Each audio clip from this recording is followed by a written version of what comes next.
Cooley, is this the best player in this 2025 LSU transfer portal class? I have got so much to say about this young man coming in from the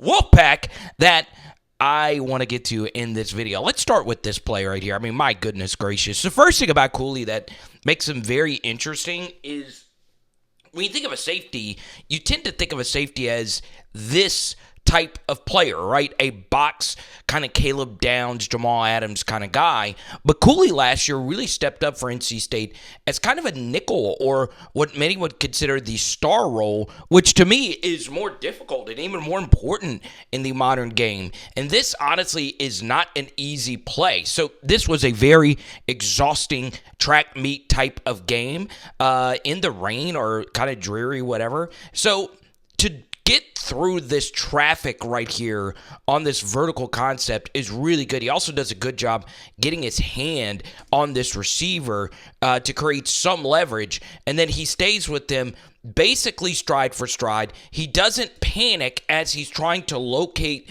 the football. He finds the football and then high points it better than the actual wide receiver. Cooley, are you kidding me?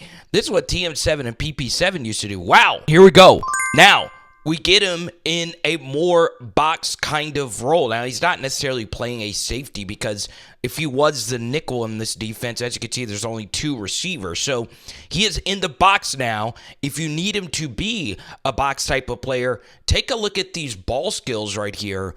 This is a lot of edge rush coming right here. It floats up into the air, and he's able to redirect and make this ridiculous catch off the deflection. Look at that right there. That is a thing of beauty. Now, this is what's really interesting about him when I watched him.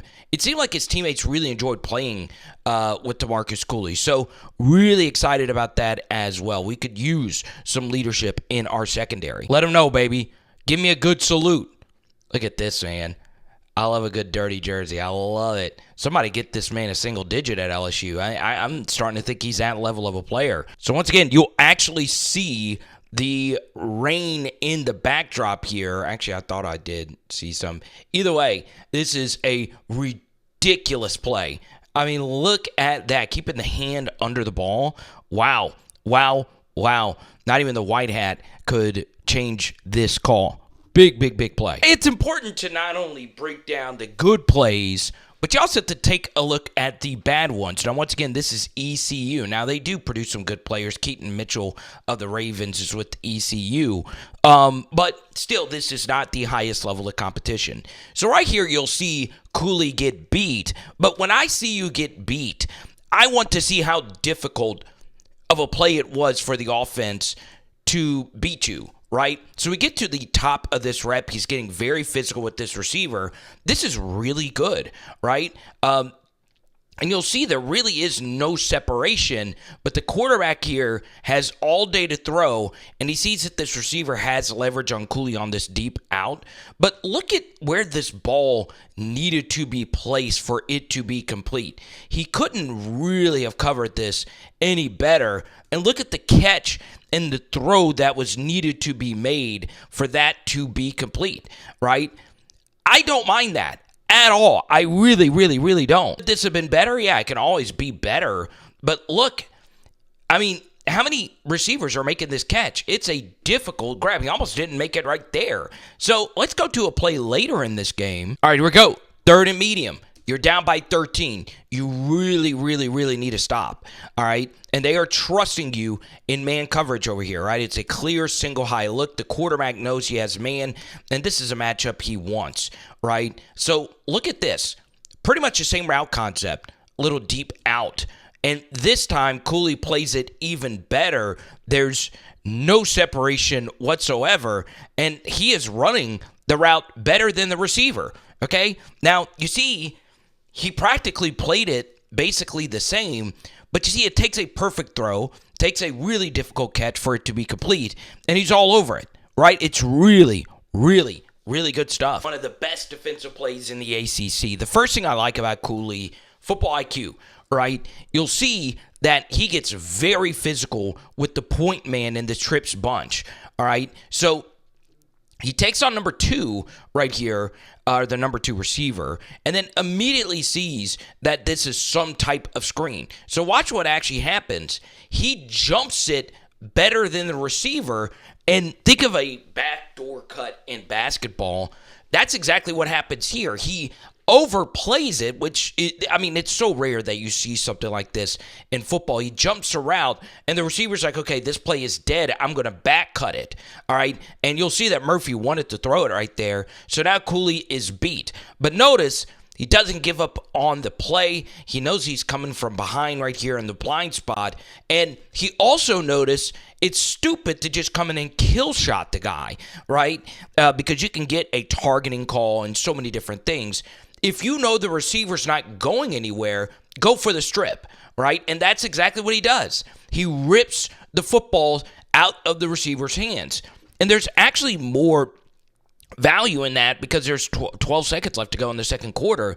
You rip it, and that ends up being a 6-point swing as he's able to get this football into field goal range going the other way, right? So basically, in theory, what just happened was a touchdown, right? 3 points going one way, and now you're in field goal range going the other, right? It's such a big play. Now, of course, in the DB room, they're going to, make fun of him getting caught from behind, but that is so massive for a team that really wasn't that good this year. All right, so must-have game, right? You're playing North Carolina. They're 6-5.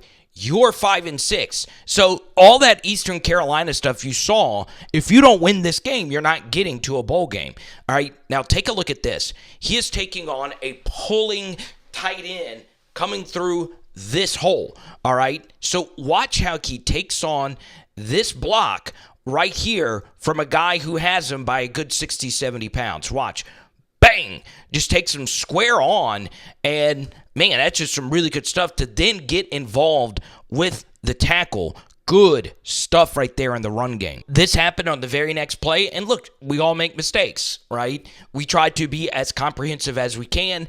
They actually had this played correctly. They're bringing a zero blitz. It's kind of the same thing that you saw just a minute ago of him stripping, except instead of him being right here, he's now right here, and NC State actually has this sniffed out. You just got to make this tackle right here. Okay, see, he's right here with 13, and, you just got to make this play. It's a difficult play because there is just so much space, and they do have the absolute best play call versus this look, right? But, look, overall, he's been a good tackler. That does need to be better. It would also help if someone else could help him out for once, since he was NC State's highest graded defensive player. So, what do you make of Tamarcus Cooley? I like him a lot. Obviously, the position's going to be interesting, right? He gives you some value as a nickel or a star or, a box safety. I think he can also play some free safety as well, but he is just good. Now, are there some instances where you would see him get beat, sometimes versus lesser competition? Sure, but this was a weird NC State team, right? They lost their quarterback early in the season.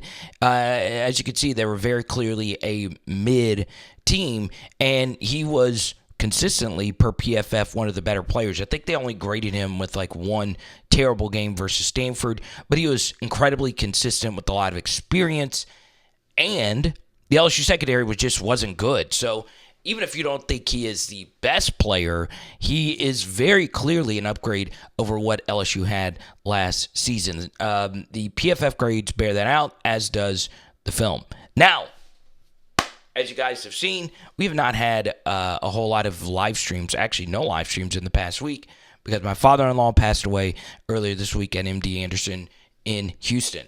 I really appreciate all the prayers and the support. Obviously, we're getting ready for services, writing obituaries, putting together slideshows, all that stuff for a great man. And if you want to see my tribute for this awesome man, I will link it down below, especially if you love what we're about to eat, what we always say at the end of the video. But check it out, okay? It is Power Hour LSU. Boom. We We'll be back on a regular live stream schedule before you know it. Just finishing, obviously, this bereavement period. And tonight we are doing ribs.